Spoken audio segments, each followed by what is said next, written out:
Bonjour, j'espère que vous allez bien. Certains d'entre vous m'ont demandé quelques mouvements pour l'étirement des fessiers quand on a des douleurs au niveau des fessiers, des tensions ou des tendinites. Donc je vous propose aujourd'hui 4 exercices différents pour l'étirement des fessiers. Vous aurez besoin pour un des exercices d'un bloc de yoga ou d'un coussin assez épais où vous pouvez vous placer au-dessus. Donc, c'est parti. On va commencer. Premier exercice, la torsion assise. On étire les deux jambes devant nous. On pousse les talons vers l'avant. Très important, on est actif dans nos jambes. On passe une jambe par-dessus l'autre. Le pied à l'extérieur du genou opposé. On se tient le plus droit possible. On va venir saisir le genou, mais sans tirer dessus de manière trop importante.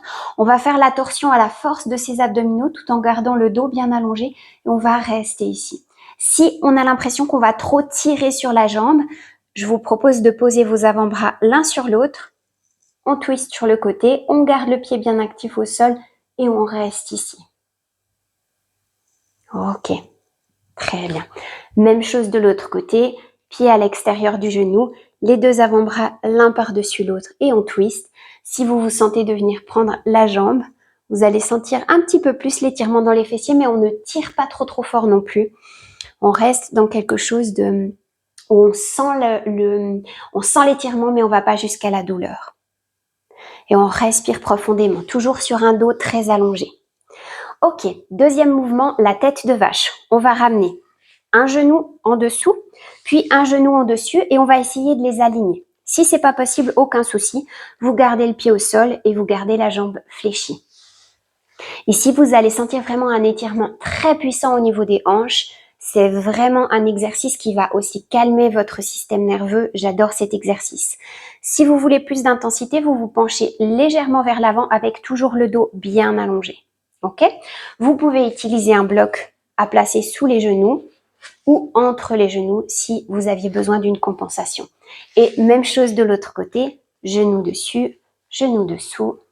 On incline légèrement si on veut plus d'intensité. Si on n'arrive pas à aligner nos genoux, on peut garder le pied au sol et simplement profiter de l'étirement ici. Ok ?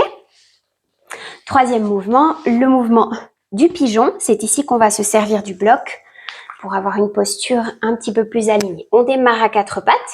On ramène un genou vers l'avant et puis on vient poser le côté de cette jambe, le fessier, le bassin sur le bloc. Jambe tendue à l'arrière mais active dans le sol. Ma jambe pousse dans le sol. Ici, je peux rester en appui sur les bouts des doigts, bien allonger mon dos. Et si je veux aller encore un petit peu plus loin, je reste ici sans mes mains. Je reste active. Donc, mon genou avant pousse contre le sol. Mon pied à l'arrière, ma jambe à l'arrière pousse contre le sol. Et ici, je profite d'un étirement dans ma hanche et dans mon fessier. Et même chose de l'autre côté. Et puis, dernier exercice que je vous propose ici. Cette fois, c'est allongé au sol. Je vais venir croiser une cheville au-dessus du genou, puis ramener le genou vers moi. Je vais ici saisir soit l'arrière de la cuisse, soit l'avant du tibia. Je vais rester ici pour respirer. Et si c'est OK pour moi, je vais à l'expiration ramener légèrement vers moi, comme si je veux ramener le genou vers la poitrine. Et à l'inspiration, je relâche légèrement la pression. Je souffle, je ramène vers moi un petit peu. Et j'inspire, je relâche.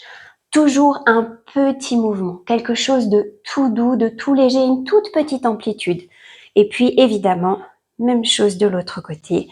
Je reste statique, j'attends la détente et puis je rajoute un petit mouvement. Je souffle, je prends vers moi et j'inspire, je relâche. Ok. J'espère que ces différents mouvements vous seront utiles. Je vous retrouve bientôt dans un cours. À bientôt, belle journée. Bye bye.